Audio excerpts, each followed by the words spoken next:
샬롬. 네. 주님께서 여러분에게도 보여주신 성경의 묵시의 응답과 또 항상 말씀을 통해서 고민하던 또 결정을 해야 될 순간에 말씀으로 방향을 잡아주잖아요. 그와 같은 기도 응답과 또 생명의 역사, 그리고 개인 간증들 댓글을 통해서 서로 응원하기를 바라요. 음, 2년 전에 최근에 조인하신 많은 형제 자매님들이 계시기 때문에 2년 전 그 우크라이나의 전쟁이 시작되었을 때, 그때 주님께서 저에게 마치 2018년에 팬데믹을 미리 보여주신 것처럼 그 처음 전쟁이 시작되었을 때 저에게 보여주신 묵시는, 제가 커다란 부엌에서 밥을 하면서 그 전쟁터 속에서 피난민들에게 제가 밥을 먹이는 거예요. 우크라이나 사람들에게 밥을 이렇게 먹이는데, 그 대표도 왔어요. 우크라이나에 대표가 왔는데 자기 먹는 것에, 자기 밥에 너무 집중하는 거예요. 그 자기 밑에 있는 그 자기 나라 사람들에게는 관심이 없었어요. 저는 그들을 위해서 수고하고 부엌에서 애쓰는데 자기는 달랑 와서 자기 밥그릇만, 자기 접시만 신경 쓰고 밥을 먹는 거예요. 그러면서 되게 이기적이었거든요. 저에게 보여주신 그 사람의 성품은 굉장히 이기적이었고, 그리고 자기가 하는 말을 저에게 듣게 해주셨어요. 뭐라고 얘기했냐면, 핵전쟁이 터지면 자기가 세계에서 가장 큰 부자가 된다고. 그것이 하나의 그 사람 뒤에 있는 그 모티베이션이라는 거. 그래서 도리어 전쟁을 이용해서 큰 부자가 되려고 하는 사람들 있잖아요. 무기를 파는 사람들. 전쟁으로 인해서 돈이 어디로 가는가를 보세요. 항상 세상에 일어나는 모든 일을 볼 때 돈이 어디로 가는가를 보세요. 돈을 따라가 보면 그 뒤에는 사단이 있어요. 돈을 따라가 보면 그 뒤에는 적그리스도의 움직임이 보인다는 거예요. 왜냐하면 하나님과 돈을 함께 섬길 수 없다고 예수님이 분명히 말씀하셨잖아요. 그래서 하나님의 반대편, 사단이 우리에게 먹이는 것은 세상의 부귀와 돈과 명예와 영광, 화려한 것들을 세상에서는 먹여요. 왜냐하면 이 땅에서의 안일함과 이 땅에서의 평안함, 이 땅에서의 모든 영광을 누리고자 하는 것이, 그것이 사단의 속임수예요. 그래서 예수님께서 저희들에게 약속하신 축복은 물론 가난한 것이 뜻은 아니죠. 도리어 가난을 체험하는 그 체험 속에서 가난한 자의 마음을 알고 부자가 되었을 때, 주님이 축복해 주셨을 때 50%를 나누겠다라고 하는 것이 바로 그 거룩함을 배우고 그 사랑을 배우는 것이 가난의 체험이지, 가난이 하나님의 뜻은 아니죠.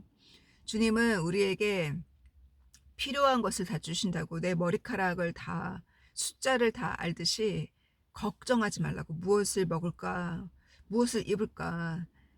이 세상에서 살면서 필요한 그, 걱정과 염려, 그 걱정과 염려를 하는 것은 믿음이 없는 것을 보여주는 거잖아요.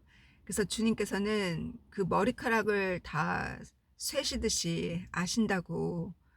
제가 걱정과 염려를 왜 했냐면, 주님께 맡기고 눈물로 간구하면 되는데 걱정과 염려를 한 거예요. 엄마 아버지 전도가 안 되어서, 이러다가 나이 들어서 어, 천국 못 가면 어떡하나 라고 그렇게 걱정 염려하면서 그 염려 보따리를 어깨에 아무리 기도를 해도 그 염려를 어깨에 메고 기도를 하니까 제가 정말 그 스트레스로 인해서 머리가 빠지는 병에 걸렸었거든요.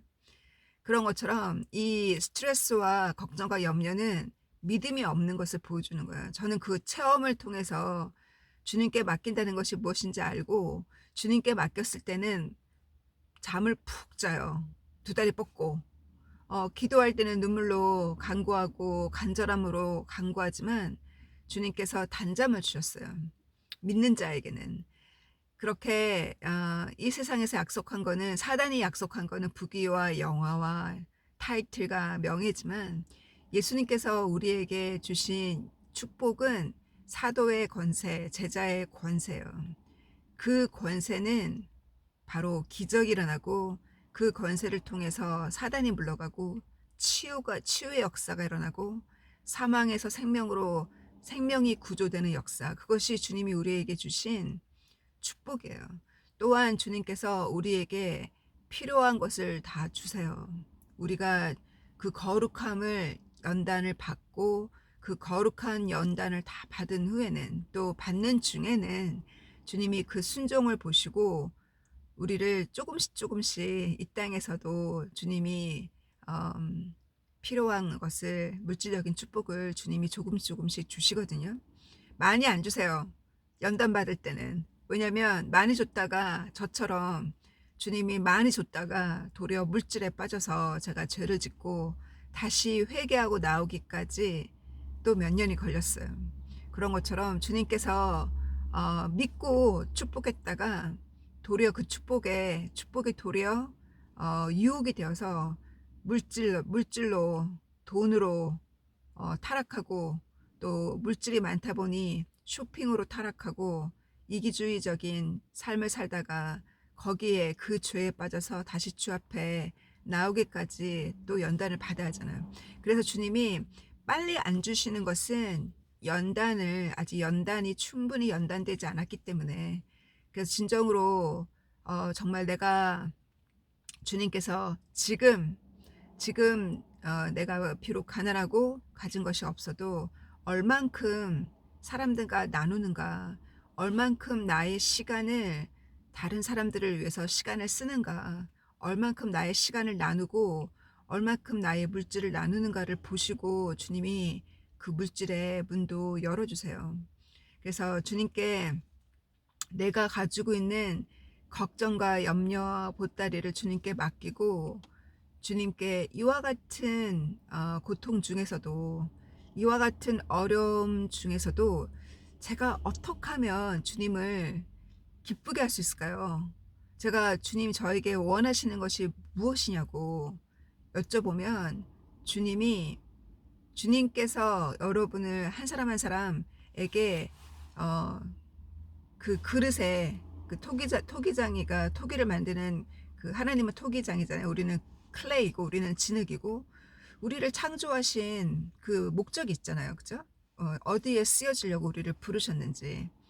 정말 나의 부르심이 한 명의 고아를 일주일에 한 번씩 만나서 같이 점심 먹고 말씀 나눠주고 사랑해주고, 그 일주일에 한 번씩 한 고아를 내가 보살피는 것이 나의 부르심인지, 아니면 내가 그 나이 드신 연세 있으신 어르신, 몸에 안 좋으신 어르신을 일주일에 한 번씩 방문하는 것이 나의 부르심인지. 주님이 아주 작은 것에 충성하는 것을 보시거든요. 그 작은 것에 충성하면서 말씀을 보고, 그 작은 것에 충성하면서 갈 때 조금씩 치유의 역사와 물질 축복의 역사가 열려요. 주님께서 더 주고 싶어도 못 주는 것은 그로 인해서 타락할까봐. 그래서 이 우크라이나의 대표가 정말 그 모티베이션이, 자기 민족, 자기 백성을 위해서 저렇게 싸우고, 정치인처럼, 물론 정치인이죠.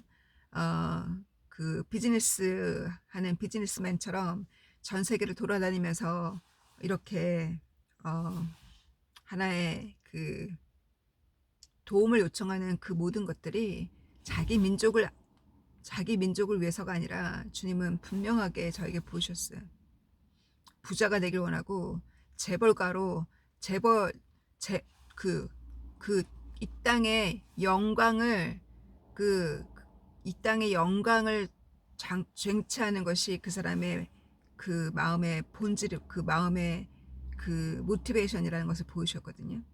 그래서 지금 그 미국의 핵을 지원하겠다고 지금 바이든이 그렇게 얘기를 했잖아요. 왜 왜 그 대통령 기간 전쟁이 이미 2년이나 진행되었는데 왜 이제 와서야 자기가 정권을 놓치고 나서야 이제 와서야 핵을 주겠다 이런 얘기가 진행되겠어요. 그래서 모든 것을 영적으로 보고 핵전쟁을 지원하는 것은 하나님이 하시는 일이 아니에요. 그래서 주님이 꿈에 그 우크라이나 전쟁이 시작되기 전부터도 저에게 주님이 오시는 그 때를 보여주셨을 때 3차 대전이 시작되는 그때쯤에 제가 휴거되는 꿈을 꿨거든요. 그리고 우크라이나 전쟁이 시작되기 그 전해 팬데믹 기간에도 주님께서 핵이 이 어떤 그 항구 도시인 거예요. 항구 도시 쪽으로 핵이 이렇게 날아오는데 그때 음성이 들리기를 I'm coming before it happened 이라고 하셨어요. 이런 일이 생기기 전에 핵이 날아오기 전에 I am coming 내가 온다고 주님이 저에게는 그렇게 말씀하셨고 그것은 저에게 주신 또 개인적인 계시이자 제가 성경을 배우고 또 가르치면서 저에게 깨닫게 해주신 성경의 모든 말씀을 볼 때는 주님께서 그 주님의 신부들을 추수하러 오세요. 언제? 주님이 하나님이 이 땅을 심판하기 전에 신부는 그 심판에 들어가지 않아요. 물론 연단은 받지만 하나님이 이 땅을 소돔과 고모라처럼 예수님이 내가 올 때에 소돔과 고모라 같다. 소돔과 고모라보다 그 심판이 더하다 그랬잖아요. 소돔과 고모라 같은 그 심판 또 노아의 홍수 때와 같다. 홍수 심판 때와 같다. 신부들이 그 홍수 심판을 지나가지 않아요. 신부들이 그 소돔과 고모라의 불덩어리 떨어질 때 그 환란을 지나가지 않아요. 그건 하나님의 심판을 면하게 해주신다 그랬어요. 요한계시록 그 7개 교회 첫 번째 교회를 보면 대환란 때 앞으로 오는 커다란 환란 때 내가 너를 면하게 해주겠다고 그러셨거든요. 승리하는 자에게는. 그래서 주님이 그 내가 곧 오리라 저에게도 꿈에 보여주신 것처럼 주님이 오시는 그날에는 바로 하늘에서 불덩어리가 떨어지기 전에 핵이 떨어지기 전에 더 심각한 전쟁이 더 퍼지기 전에 주님이 오신다고 말씀하셨어요. 그러나 그 전까지 얼마나 많은 재앙을 그 재앙은 지금 국수적인 재앙이잖아요. 지금 스페인에 홍수가 일어난 것처럼 또 부분 각 나라마다 하나님께서 경고하고 계시잖아요.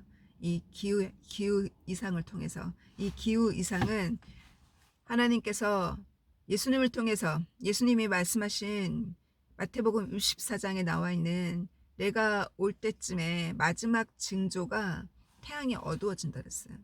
태양이 어두워짐으로 인해서 생기는 모든 이상기후예요. 태양이 부분적으로 그 안에 태양 안에 태양은 솔리드하지 않잖아요. 태양 자체는 가스잖아요. 그 타고 있는 가스잖아요. 태양 자체도 자전을 하잖아요. 그 안에 있는 핵 부분과 바깥에 있는 핵 부분과 이 자전이 다 다르잖아요. 속도가. 그 태양에서 품어 나오는 그 라디에이션이 지구로 강하게 품어 나오는 그 구멍이 바로 선스팟이라는 태양의 흑점이에요. 태양의 흑점을 통해서 그 라디에이션이 강하게 품어져 나오니까 그 라디에이션이 지구 태양계 전체를 흔들어요. 태양계 전체에 영향을 주잖아요. 태양의 라디에이션으로 인해서. 그래서 목성과 화성과 이 태양계를 연구하는 크리스찬 과학자들은 얘기를 해요. 이 다른 화성에도 수성에도 목성에도 기후변화가 있었다고. 그리고 지구가 2년 전에 태양이 태양이 아니라 태양의 스톰으로 인해서 달이 흔들렸어요. 나사 2년 전 봄에 여러분 찾으려면 찾으실 수 있어요. 나사에서 얘기하기를 달이 흔들렸다고. 달이 흔들렸을 때 무슨 일이 있었냐면 달이 흔들림으로 인해서 달의 인력으로 인해서 썰물과 밀물이 있듯이 달이 흔들려서 벨기움과 독일과 영국의 갑작스런 홍수로, 특히 독일의 갑작스런 홍수로 역사상 처음으로 그 홍수로 인해서 엄청난 피해가 있었어요. 그때 나사가서 뭐라고 발표했냐면 달이 흔들렸다 그랬거든요. 태양의 라디에이션의 폭풍으로 인해서. 그처럼 이 모든 전 세계 지도자들은 이 이상 기후를 컨트롤하기 위해서 더 세금을 더 때리고 있지만 세금을 더 낸다고 해서 이상 기후를 바꿀 수는 없어요. 왜? 예수님께서 마지막에 오실 때 마지막 징조가 태양이 어두워진다 했으니 기후 변화는 계속 있을 거고 점점 더 심각해질 거예요. 그죠? 우리는 그것을 볼 때 그것을 보면서 잠을 깨고 내가 잠을 깨듯이 내 옆 사람의 잠을 깨우는 이번 주에도 주님이 꿈에 보여주시기를, 저는 아침에 일어나서 밥을 하는데 제가 밥하는 걸 도와주는 사람은 옆에 5명도 안 돼요. 근데 그 교회 건물 안에 한 100여 명이 잠을 자는데 잠을 안 깨요. 막 100여 명이 막 다 밥 먹을 시간인데 밥도 안 하고 또 밥도 안 먹고 이렇게 잠자고 있는 교회들을 주님 보여주셨거든요. 이번 주에 3년 만에 저한테 직접 강의를 들었다가, 강의를 한 3개월 들었나? 3년 만에 연결되신 자매님이 있어요. 제가 그 자매님 강의를 하고자 약속을 해놨을 때 그 전날 주님이 미리 꿈에 보여주셨어요. 그 자매님을 데리고 온 사람이 제 여동생이거든요. 꿈에 제 여동생을 가르치는 천사가 있는데, 남자 천사인데 키가 좀 작아요. 근데 그 남자 선생님이 그 사무실에, 제가 이제 무슨 사무실 같은 데 제가 들어갔어요. 들어가니까 그 남자 선생님이 이 종이를 이렇게 김 자르듯이 종이를 칼로 이렇게 자르는 거예요. 가위가 아니라 칼로 이렇게 자르는데 그 종이 색깔이 그 오래된 그 문서가 약간 누릇누릇하잖아요. 그런 누릇누릇한 오래된 문서예요. 근데 아무것도 안 써져 있어요. 백제예요. 거기를 반으로 이렇게 칼로 자르셔요. 그래서 그걸 저에게 주시는 거예요. 제가 그거를 들고 어디로 가냐면 그걸 김을 굽듯이 구우려고 가요. 그래서 그것을 구우니까 그 위에 글자가 막 나타나요. 말씀이 그 위에 나타나고 제가 그거를 김처럼 말아서 그거를 먹이는 거예요. 그리고 제가 그 선생님이 음식을 요리를 하는데 제가 무엇을 가져왔냐면 온갖 재료를 다 가지고 왔어요. 음식을 요리를 하기 위한. 특히 제가 가져온 것 중에 무엇을 넣고 찌개를 끓이시냐면, 제가 가져온 마늘 사이즈가 주먹만해요. 제가 가져온 마늘이 엄청 커요. 한 3배 4배 평소 작은 사이즈에 주먹만한 이 마늘을, 제가 가져온 거를 5개인가 7개를 넣고 또 그거를 막 끓이시는 거예요. 그래서 그거를 먹이려고. 그래서 그 마늘이 뭐겠어요? 항암제 아니에요? 영적으로 암에 걸린 사람, 영적으로 질병에 걸린 사람, 그것을 먹여서 그 모든 영적인 병, 그 영적인 암 같은 그 이기적인 병, 영적인 암 같은 돈을 사랑하는 병, 자기를 사랑하는 병, 그 병을 치유하라고 그 마늘을 저에게 보여주신 것 같아요. 그래서 저는 말씀의 방향을 잡아놨는데 처음부터 말씀의 방향이 고통 중에, 질병의 고통 중에, 인생의 많은 삶의 고통 중에 자기 고통에 포커스를 맞추지 말고, 그것 때문에 교회나 성당 가서 기도하지 말고 포커스를, 주님 누구를 도와줄까요? 주님이한테 거저받았는데 나도 거저줄 수 있도록 누구를 돕기를 원하세요? 라고 기도하러 가라고 했어요. 그것이 먼저라고. 그 고통 중에 나와 같은 고통에 있는 자, 내가 체험한 그 고통을 체험하고 있는 사람, 나보다 더 큰 고통을 앓고 있는 사람, 누구를 주님 가서 돕기를 원하세요? 그런 기도를 먼저 하라고 말씀이 처음부터 그렇게 나오더라고요. 그래서 우리의 이 포커스를 바꿔주셨어요. 저에게도 제가 디프레션으로, 우울증, 공황장애로 고통받을 때 주님이 제 포커스를 탁 바꿔주셨거든요. 그 포커스가 뭐냐면 더 이상 제 질병의 문제가 아니라 주님이 저에게 계시의 정신을 주셨어요. 계속 꿈을 통해서 나타나시고 주님이 오시는 거를 보여주시고 주님이 앞으로 일어날 일을 계속 보여주시는 거예요. 그래서 더 이상 제 질병이 질병의 문제가 아니라 주님의 걱정이 나의, 주님의 염려, 주님이 눈물 흘리고 기도하는 주님의 그 마음을 나에게 주셔서 도리어 내 마음이 아직도 진리를 모르는 사람, 그들에게 포커스가 그들에게 가니까 저의 우울증과 저의 그 고독과 허무감이 싹 사라지는 거예요. 포커스를 바꿔주시니까. 주님께서 우리에게 이렇게 지금 일어나고 있는 핵전쟁의 소문, 그것이 다 사단과 마귀와 그 전쟁을 통해서, 핵전쟁을 통해서 돈이 어디로 가고 누가 돈을 버는지를 보면 거기에 적그리스도의 움직임이 있다는 거예요. 그리고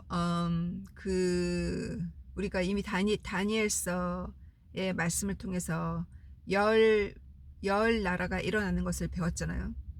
적그리스도가 그 중에 마지막에 10나라가 일어나고 마지막에 적그리스도가 일어나요. 그 10나라는 이스라엘을 미워하는 나라예요.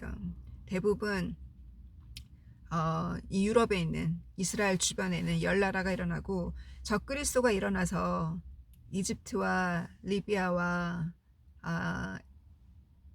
수단, 에티오피아를 세 나라를 이렇게 무너뜨리잖아요. 무너뜨리면서 그 적그리스도가 결국은 그 보좌에 제3성전이 세워지고 제3성전의 그 위치에 자기가 왕이라는 그 위치에 앉는다 그랬어요. 다니엘서 예언에 보면 그 이스라엘을 공격해 오는 10나라, 이 10나라는 앞으로 적그리스도가 일어날 쯤에 일어날 거예요. 지금 이 레바논과의 평화 얘기가 나왔다가 또 이란이 핵전쟁의 그 위협을 통해서 지금 정착이 되지 않는 그 평화 조약이 진행되고 있지 않는 이러한 흐름 속에서 이스라엘이 전쟁에서 돌아와서 자기 민족을 찾고 전쟁에서 승리하고 돌아왔을 때쯤에 이 마곡에 있는 그 마곡의 위치가 우크라이나가 러시아의 위치잖아요. 그 마곡에 있는 곡을 끌어당겨서 결국은 하나님이 그들을 끌어당겨서 이스라엘을 공격할 때 이스라엘을 지키시는 이스라엘의 메시아가 누구인지를 하나님 보여주신다 그랬어요. 이와 같은 성경의 에스겔서의 연도 좀 이루어져 가고 있는 이때요. 잠들어 있는 양들을 깨울 때는 이번 주 수요일날 강의가 마태복음 11장이었는데 잠들어 있는 그 감옥에 갇혀서 잠들어 있고 졸고 있고 의심하고 있는 졸고 있는 크리스찬들을 깨울 때는 계시를 가르쳐야 돼요. 예수님이 사도 세례 요한이 헤롯 안티파스에게 바른 말을 했다가 그것이 죄니까 바른 말을 했다가 결국은 거기에 그 헤로디아의 그 여왕의 그 음모에 빠져서 결국은 감옥에 갇히고 거기서 순교를 하게 되잖아요. 감옥에 갇혔을 때 자기의 믿음이 흔들렸어요. 왜냐하면 세례 요한도 성경을 빠삭하게 알았고 그러나 정확하게 자기의 사명이 무엇인지 몰랐잖아요. 왜냐하면 요한복음 1장에 보면은 자기는 엘리야가 아니라 그랬어요. 그냥 광야에서 외치는 자의 소리라 그랬어요. 근데 자기는 엘리야가 아니라겠지만 세례 요한이 엘리야라는 것은 예수님이 밝히셨잖아요. 예수님을 따르는 제자에게 마태복음 11장에. 그러나 세례 요한은 예수님이 하나님의 어린 양이라는 걸 확실하게 알았어요. 세례를 줄 때 하늘로부터 하나님의 음성을 들었잖아요. 그리고 자기를 따라오는 제자들에게 예수님은 하나님의 어린 양이라고 메시아라고 했기 때문에 안드레와 요한이 예수님을 따랐잖아요. 예수님이 그에게 자기가 당신이 오신다는 그 메시아가 맞냐고 아니면 우리가 다른 사람을 기다려야 되냐고 그 질문은 세례 요한이 예수님을 의심했다는 얘기잖아요. 이거는 저의 가르침이 아니라 성경 학교에서 배운 거예요. 제가 이것을 수요일날 가르치는데 저한테 대드는 사람이 2명이나 있었거든요. 그래서 대들지 말라고. 우리가 자기의 의견은 얘기할 수 있지만 자기의 틀린 의견을 다른 사람들한테 가르치지 말라고. 이건 내 수업이라고.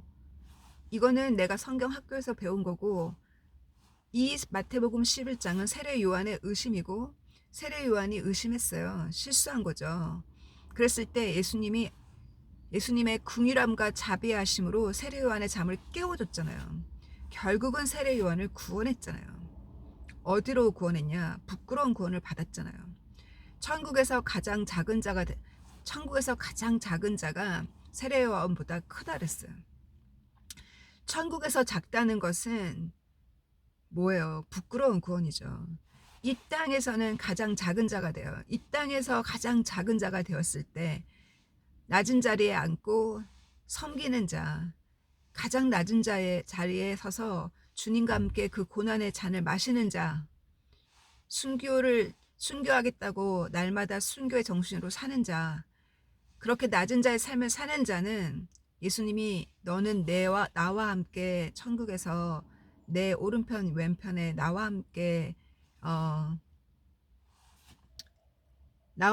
만찬을 하겠다고 예수님이 내가 너를 높이신다 하셨잖아요. 이 땅에서는 가장 낮은 자지만 천국에서는 가장 큰 자가 되는 것이 바로, 천국은 이 땅과 마찰이 완전히 뒤집어 엎는 위치잖아요. 그죠?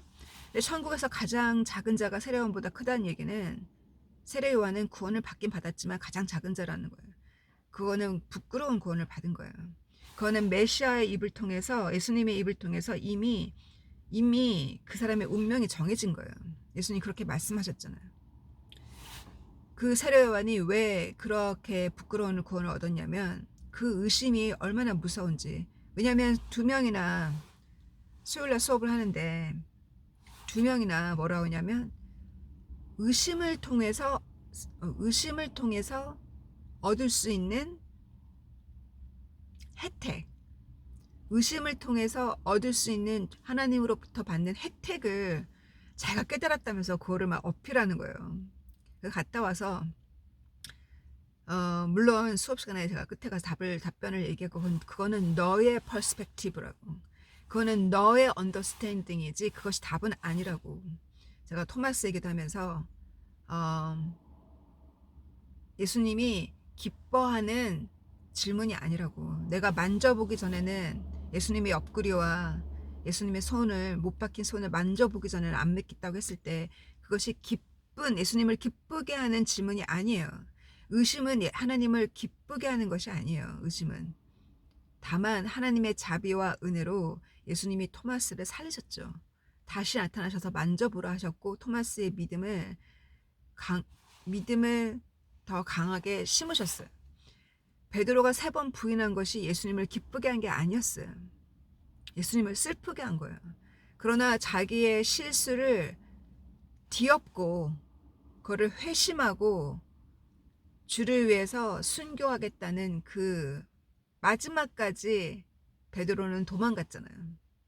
그 로마의 그 니로의 왕으로부터 도망갔을 때, 그래서 예수님이 순교를 하도록 도우셨잖아요, 베드로를. 그래서 이 의심적인 질문, 하나님을 기쁘게 하는 질문이 있고 주님을 기쁘게 하는 질문이 있고, 영적인 그 궁금함, 많은 영의 세계가 궁금하고 천국이 궁금해서 질문하는 예수님을 기쁘게 하는 질문이 있고, 예수님을 슬프게 하는 질문이 있다는 거예요. 그 슬프게 하는 질문이 바로 뭐냐면 의심하는 질문이에요. 의심적인 질문. 당신이 온다는 그분이 맞냐고 제자를 통해서 보내서 물었잖아요.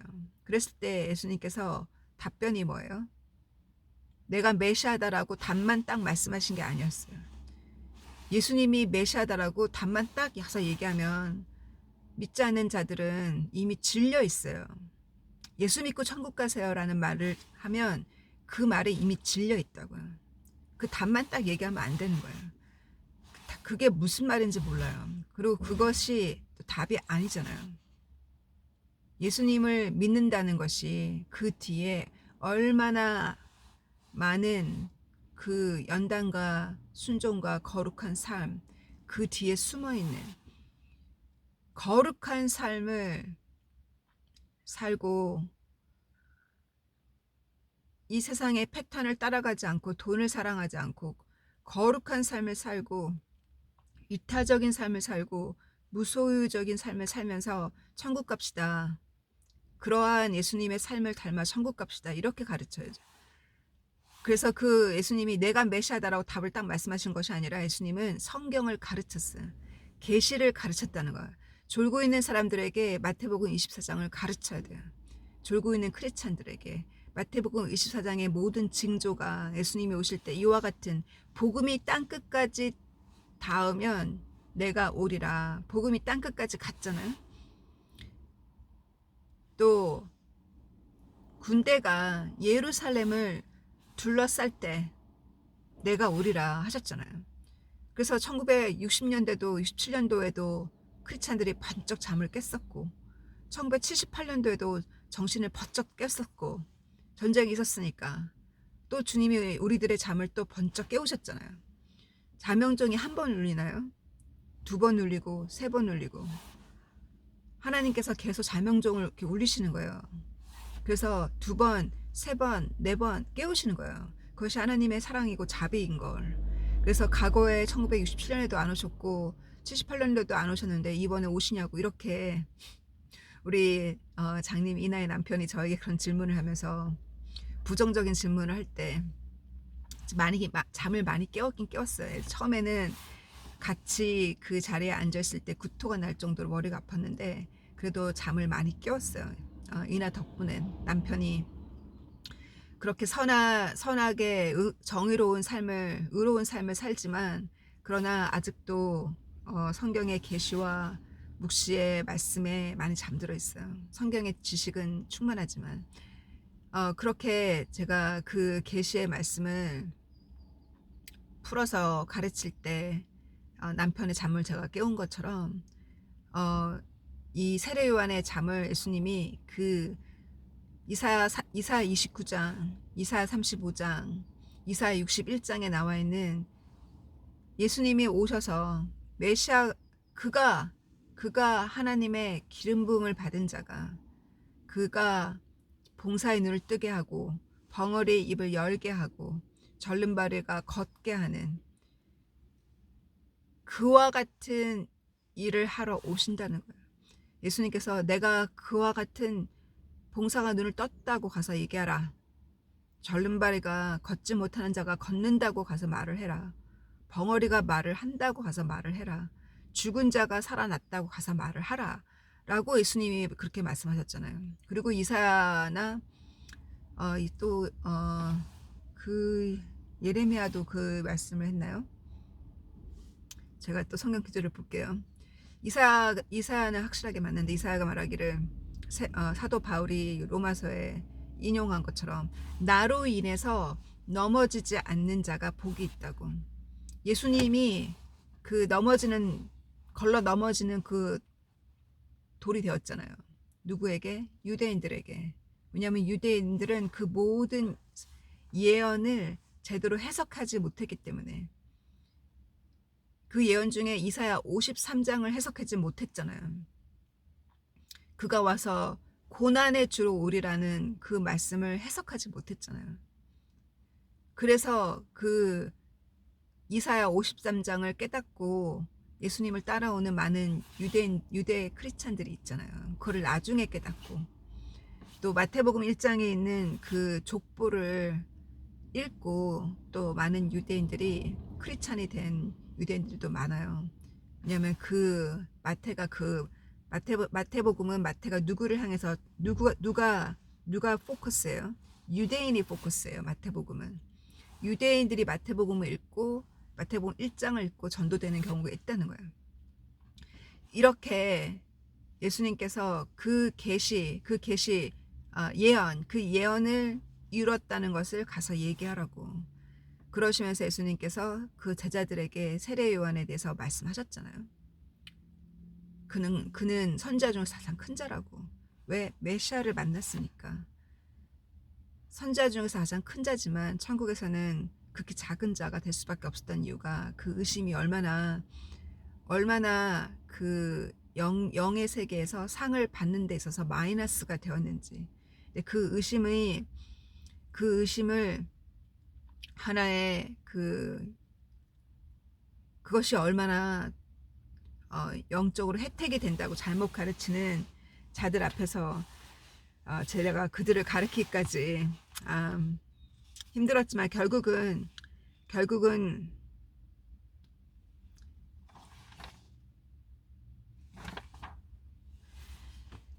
진리를 제가 억지로 먹이는 것이 아니고 그들에게는 제가 들을 수 있는 기회를 주고 그들이 그 말씀을 듣고 받아들이고 자기 삶 속에 실천하는 것은 결국은 그들의 자유의지잖아요. 저는 말씀을 떨어뜨리는 것, 선포하는 것이 우리는 전하고 계시의 정신을 전하고 예언이 이루어졌음을 전하고 지금 어떠한 예언이 이루어지고 있는지를 전하고 그것이 우리가 할 일이고 그거를 받아들이고 안 받아들이고는 그들이 할 일이잖아요. 그러나 주님이 선택하신 주님의 아들과 딸들은 지금 팬데믹 이후로 팬데믹은 전 세계를 한꺼번에 주님이 깨우신 거고 자명종이 여러 번 울렸다 그랬잖아요. 자명종이 울렸고 팬데믹 이후로 개인적으로 고통 가운데 있는 사람이 참 많아요. 팬데믹 이후로. 그래서 그 개인들을 주님이 그렇게 고통 가운데 넣으신 것은 마지막에 그들이 그 고통 속에서 주님을 부르기를 그 고통 속에서 자기의 죄를 자복하고 주님 앞에 솔직하게 자기 죄를 자복하고 나오기를 주님이 바라시기 때문이에요. 왜냐하면 주님을 믿고 주님을 사랑한다라고 하고 따라오지만 주님을 사랑한다고 하면서도 따라오지만 실제로 삶 가운데 그 말씀대로 순종하면서 살지 않는 자들이 너무나 많은데 저도 제 자신이 날마다 말씀대로 살아야 됨에도 불구하고 제 육신이 말을 안 들을 때 저는 주님 앞에 너무 민망하잖아요. 육신이 말을 안 들으니. 그런 얘기를 수업 시간에 하면 나보고 너는 왜 이렇게 부정적인 삶을 사냐는 거예요. 주님은 너를 사랑하신다고. 주님은 너가 어떠한 삶을 살든지 주님은 너를 사랑하신다고. 그러면서 제가 그랬어요. 이 육신이 말을 안 들어서 적어도 최소한 6시에는 기도해야 되는데 6시에 못 일어날 때는 나는 정말 주님 앞에 창피하다고. 창피하고 그 내가 날마다 금식은 못하지만 강의 2개 끝나기 전까지는 강의 있는 날은 나는 오후 그 강의가 몇 시에 끝나든 오후까지 나는 금식한다고. 그러면은 너는 너 자신을 너무 학대하는 것 같다고 이러면서 저를 그렇게 봐요. 그런데 주님은 나를 학대하는 것이 아니라 내가 주님 앞에 너무 부족해서 내가 주님 앞에 겸손하게 죄송하고 솔직하게 죄송하고 내가 이런 사람 내가 이 정도밖에 안 된다고 하면서 솔직하게 기도하고 그 작은 금식이라도 한 끼 금식이라도 주님 앞에 보일 때 주님이 그거를 기뻐 받으시는 거예요. 그래서 왜 사람들은 저보고 교회에서도 뭐라냐면 전도 여왕이라고 막 그러거든요. 제가 뭐라고 했냐면 제가 한 게 아니고요. 이거는 저는 순종했을 뿐이에요. 저는 그렇게 얘기했어요. 저는 순종했을 뿐이라고. 그렇게 얘기했을 때 그것이 그들은 무슨 말인지 지도자들은 그것이 무슨 말인지 모를 거예요. 제가 순종했을 뿐이라고. 그 얘기는 뭐냐면 제가 하고 싶었던 얘기는 제 날마다의 내가 희생의 제물, 나 자신이 날마다 내가 희생 제물로 순종하는 삶을 살았기 때문에, 날마다 내가 그 주님을 사랑하기 때문에 희생 제물로 날마다 살았기 때문에, 그리고 주님이 나에게 보내주신 한 마리의 양을 내가 귀히 여기고, 그 한 마리의 양을 정말 정성을 다해서 상처를 싸매주고 보살피고 먹이고 그렇게 했기 때문에 또 한 명을 보내주시고 또 한 명을 보내주신 거라고 저는 주님께 그렇게 얘기를 했어요. 왜냐면 그 한 자매님이 알코올 중독에 빠져 있었던 자매님, 그리고 그 자매님은 정신병원을 왔다 갔다 했던 자매님이거든요. 그 자매님을 제가 2016년 회개하고 나서부터 저희 집에 불러서 밥 먹이고 제가 보살폈어요. 그랬는데도 성경 공부를 꾸준히 못 나오시는 거예요. 이해력이 부족하셨든지 여러 가지 이유로. 그래서 그러나 그녀에게는 저를 통해서 많은 기적이 일어났었거든요. 그 중에 하나의 기적이 뭐냐면, 팬데믹 때 짐에서 필라테스나 또그 바디 콤백 같은 킥복싱 같은 그런 것들을 가르치는 선생님이거든요. 과거에 죽었다가 그 간증 제가 했잖아요. 30분 죽었었거든요. 30분 18살, 19살 때 바닷가에서 수영하다가 물에 빠져서, 바다 깊은 곳에 빠져서 천국 문을 보았어요. 그 빛을.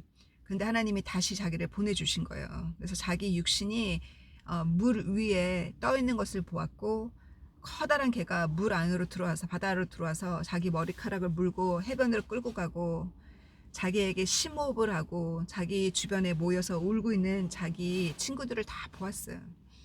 그리고 나서 자기가 자기 몸 안으로 들어가서 살아났잖아요. 30분 만에. 그 자기가 죽음을 체험하고 다시 살아난 아이고, 하나님이 두 번째 인생을 주신 아이예요.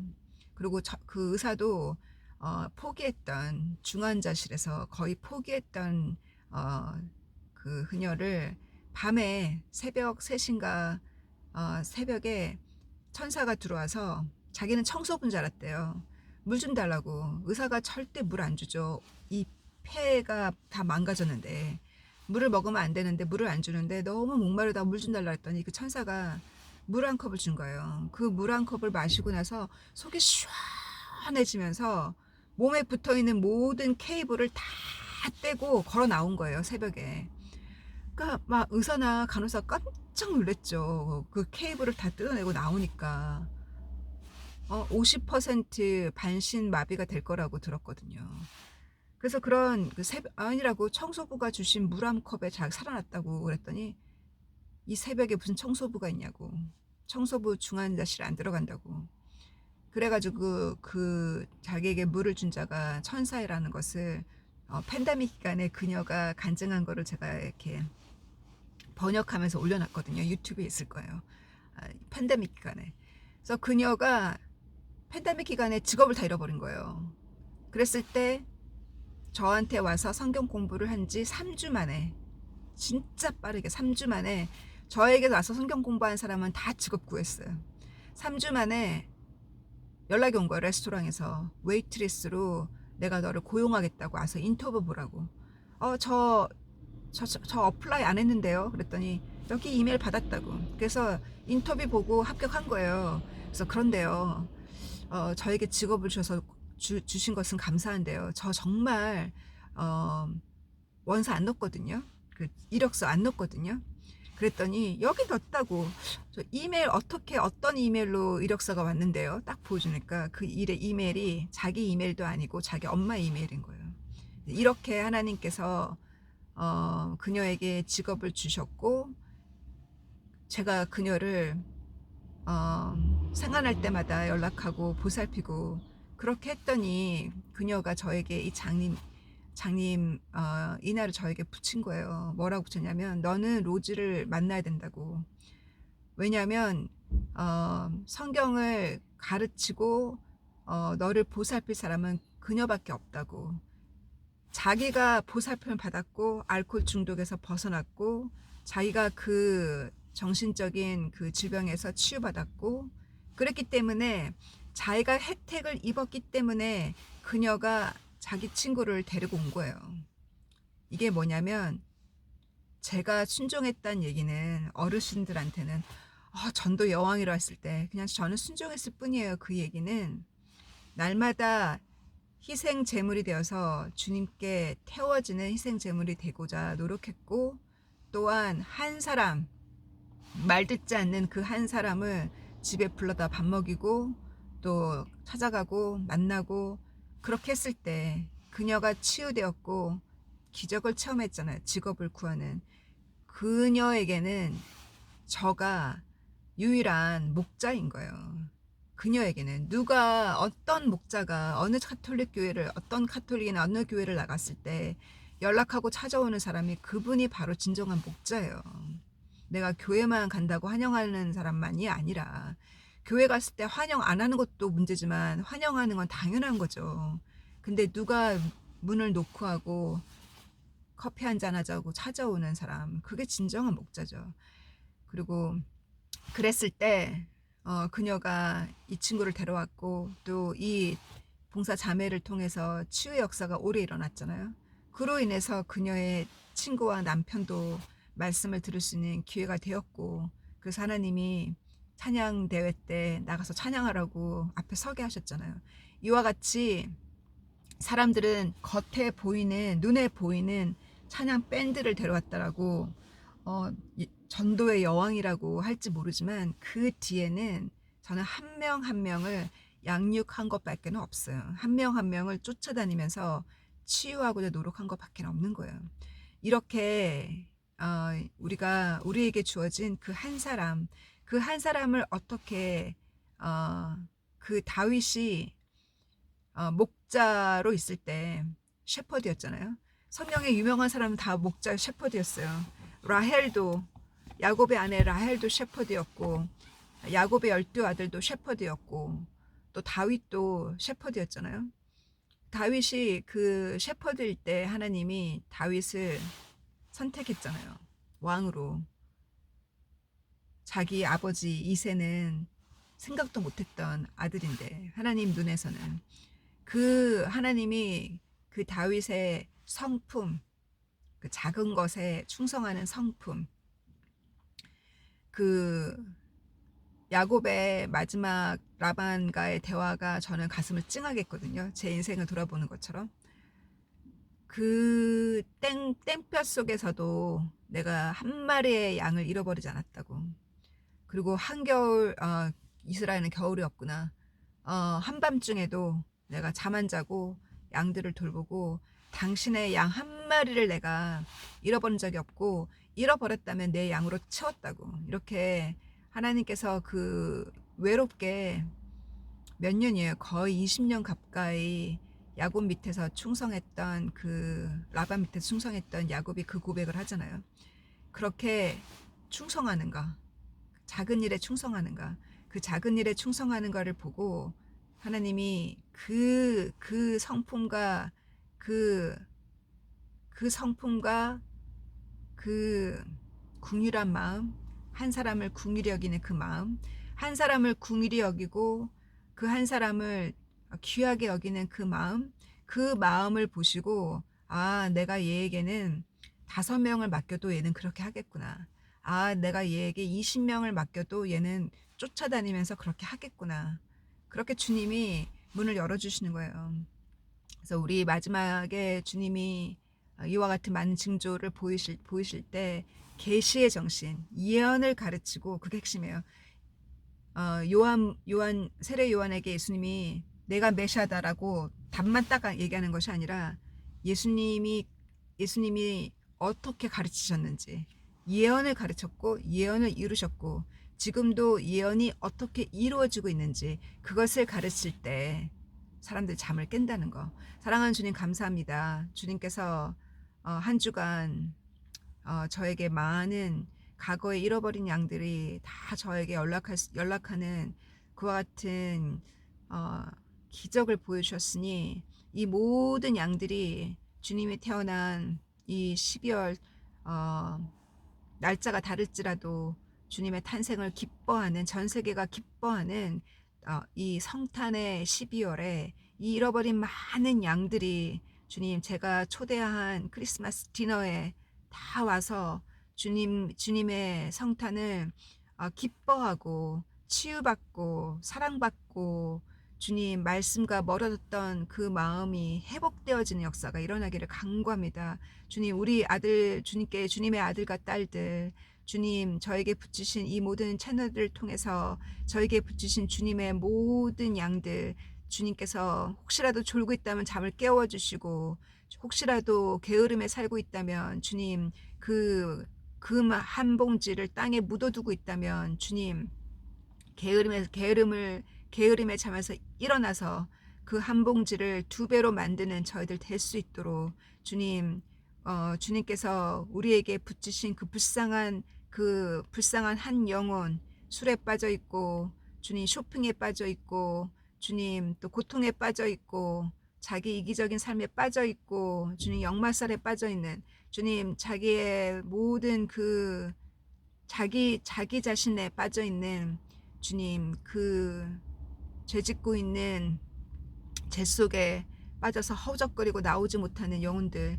주님께서 그들의 잠을 깨우기 위해서 고통도 주셨고 경제적인 어려움도 주셨고 많은 부부간의 갈등도 주셨고 주님, 그들을 찾아가서 위로할 때 우리가 주님의 예언을 가르치고 예언이 이루어지고 있음을 가르침으로 더 이상 그들의 포커스가 그들의 고통이 아니라 그들이 처한 그들의 삶의 고통이 아니라 주님, 그들의 포커스가 하나님이 우리에게 지금 보여주고 계시는 자명종이 여러 번 울렸으니 주님, 그 잠을 저희가 깨우는 저희가 되기를 주님 간절히 간구합니다.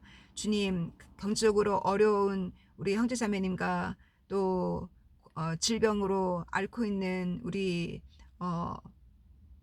주님의 아들과 딸들, 주님께서 불쌍히 여겨주셔서 주님, 체력을 더하시고 주님께서 치유할 수 있는, 치유의 힘을 받을 수 있는 항암과 같은 주님, 몸에 좋은 것들을 먹을 수 있는 지혜와 자기 몸을 잘 관리할 수 있는 지혜를 주시고, 걱정과 스트레스와 염려로 잠을 자지 못하는 자매님들, 형제님들, 주님, 그 모든 걱정과 염려를 주님께 맡기고 단잠을 잘 수 있도록 주님께서 축복하여 주시기를 간절히 간구하고, 주님께서 우리가 날마다 주님의 보혈의 피로 내가 씻을 때, 내가 씻고 정결케 될 때 주의 음성을 들을 것을 믿고, 내가 정결케 될 때 주님께서 묵시와 또 계시와 꿈과 주님의 음성과 주님 환상을 통해서 주님께서 교신하여 주시기를, 주님의 영광을 보여주시기를, 그래서 우리의 믿음을 주님 단단하게 키워주시기를 간절히 간구하고, 우리 안에 있는 그 어떤 의심과 부정적인 사고들 주여 주님 용서하여 주시고 깨끗하게 주의 말씀으로 완전히 불태워지기를 주여 간절히 간구합니다. 주님께 감사와 영광을 돌리면서 사랑하는 예수님의 이름으로 기도했습니다. 아멘.